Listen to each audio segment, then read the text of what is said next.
What's up, fight fans? Welcome to Mr. Mustache MMA News. Today, I want to discuss this Saturday's main event, UFC 325, Alexander Volkanovski versus Diego Lopes, Part 2, the rematch. But guys, before we get into it, don't forget to hit the like and subscribe button to continue getting more MMA content by yours truly.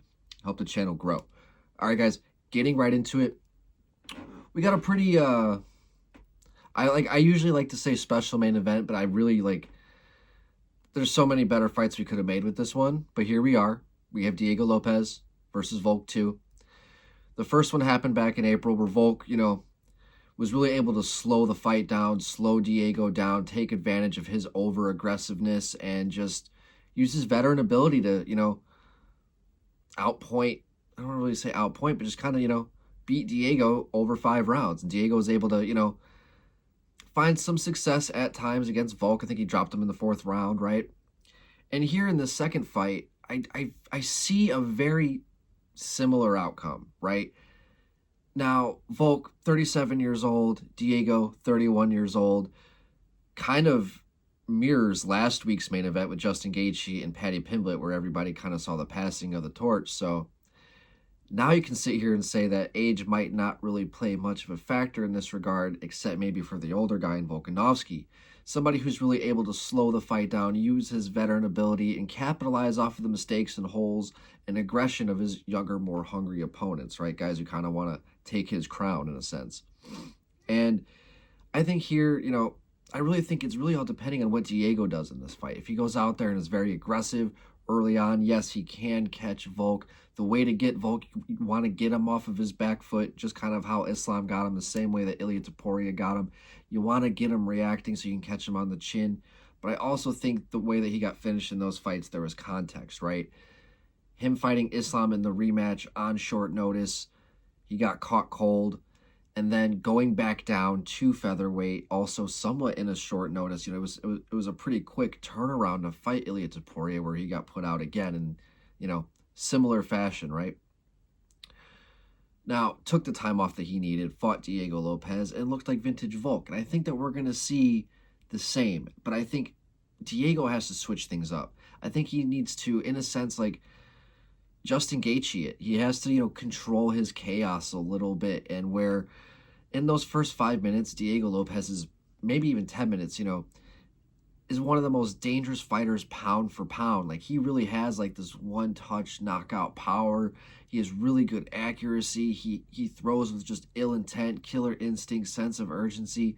But as the fight goes, he does have this tendency of fading and losing a lot of his technique, keeping his chin up in the air. A lot of things like that, and just a lot of ways where he can just kind of be exposed for his over-aggressiveness and his lack of fatigue. He fatigues a lot of times. We saw that with the Dan Ige fight, where Dan Ige came in on a day's notice, and as that fight went on, he looked better and better.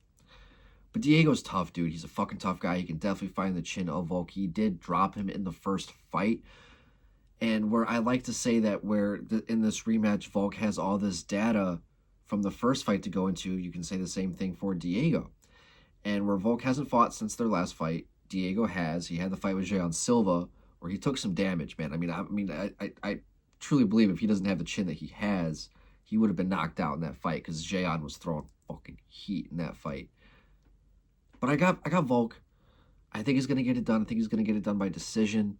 I think his takedown defense, his ability to get back up to the ground, I think that his submission abilities as well is just underrated. Like, just his overall ground game is underrated. And I think his strength, I think his shortness helps him, like, in stature when it comes to leverage. So, like, all those things, his explosiveness, he can kind of just do it anywhere. Grit, heart, will, determination. He has a championship mindset. But then you can say a lot of the same things for Diego, but I just don't think that, I think he's a little bit more one-dimensional when it comes to his stance and his fighting style.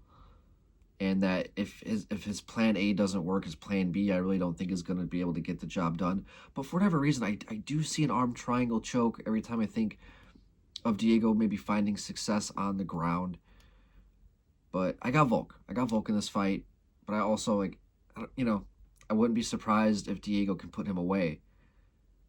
But at the end of the day, I'm picking Volk. And after this, you have Mosar, you got Laurent Murphy, you got Jean Silva. you got a lot of shit going on at featherweight. So, um, yeah, I don't know.